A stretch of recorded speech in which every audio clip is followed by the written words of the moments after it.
Hey everybody, welcome back. It is astrology month for August 2026. Grab something to write with. I still like an old-fashioned pen, paper, and an old-fashioned calendar. And let's get right to it. Mark August 6th as the first day to highlight for this month. Welcome to the channel. My name is Ellie Molina. I am a private advisor, astrologer, intuitive, and the creator of the Molina method, which is a language, consciousness, ontological, and psi approach to creating reality. So, before we begin, I have two things to share with you. Number one, please note that astrology amplifies, it's like a crystal. It amplifies what we are working on the particular days. So there are days that are highlighted, and there are days where we choose not to highlight things just because of the energy around it. And in terms of the credibility of astrology, once upon a time, back a long time ago, astrology and astronomy were the same disciplines, and they were known as astrologia.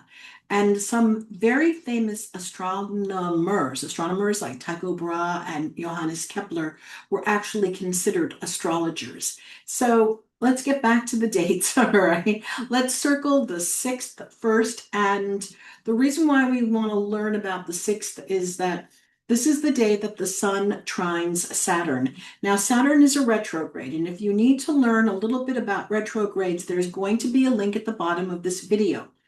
On the 6th, though, if you start a new relationship, a new project, a new business, or a new venture, it will stay in place for quite a while.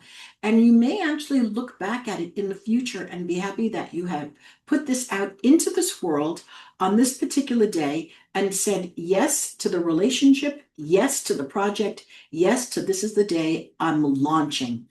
And just on a personal note, I am launching the Molina Method website on August 6th.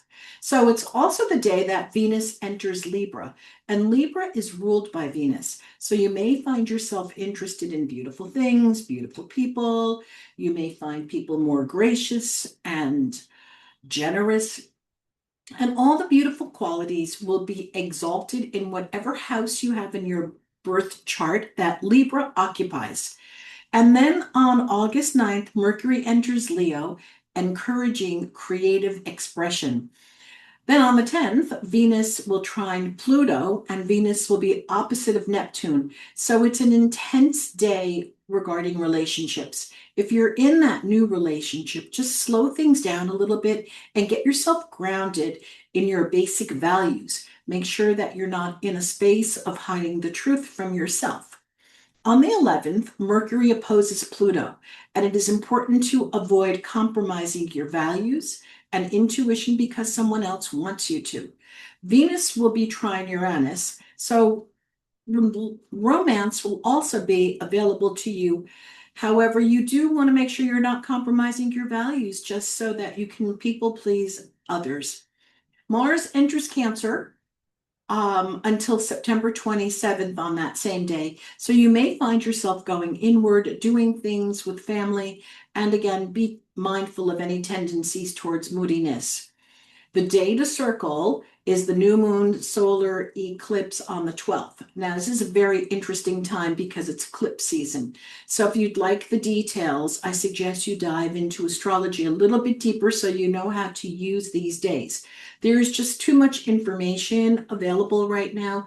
And what this talk is about noting the important astrological dates as opposed to going really in depth as to what is this new moon solar eclipse in Leo all about.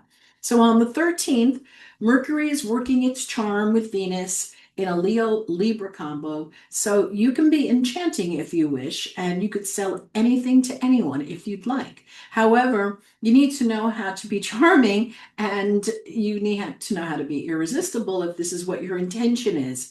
So it's a great day if you're choosing to do that. So if you've got something to sell and you really want to use your charms to sell it, circle the 13th. On the 15th, Mercury conjuncts Jupiter in Leo. This is the stellar day for the month. Travel, sign a contract, launch a product, submit your screenplays. And on the 17th, this is a day to watch as Mercury will trine Saturn and Leo Aries promised commitments.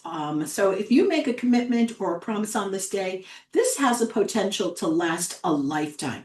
So Venus is also sextile Jupiter in a Libra Leo love relationship on this day. So it is great for love, romance, and Cupid doing his thing. And if you're looking for love, get out of the house. Make sure you've set your intentions before this day so that you can attract and magnetize what it is that you want. On the 21st, Venus opposes Saturn. You'll want to play and you'll want to work. So just have fun with your work so that you're not turning it into some sort of heavy duty obligation and suffering through it. On the 22nd, the sun enters Virgo, and you'll find yourself getting back to basics, working on the details, school starting again for the children, and the return to the hamster wheel, unless you've learned that there are ways to create possibility and magic while being present to the mundane. That's all about the Molina method. Then on the 27th, we have a full moon lunar eclipse in Pisces, and something in your life is going to reach the point that you can no longer ignore it. So if things that you've been putting aside or tolerating, something's been going on and you have chosen to ignore it, prepare yourself for the 27th. On this full moon lunar eclipse, you may actually have a decision made for you that you have been unwilling to make. And news can come out of left field, like especially, as I said, if you've been tolerating something for too long. The 28th is a day to note as Mercury squares Uranus, and people may be in wicked moods. So be mindful of your thoughts, what you write, what you speak, and mind your tongue. Then the month ends with a feature day of 2026, and this is Jupiter trine Saturn, Leo, Aries. New methods, new structures, new material to prove your life are amplified on this day. And if you have been working hard or working diligently, working persistently the last few months, success is here for you on this day at the 28th. No, not the 28th. I'm sorry. It is the 31st. So with that being said, circle the 31st. Know that if your projects and your relationships have been diligent, you've been working on them steadily, you know that this is a day for success. All right, make magic, and I'll see you next month.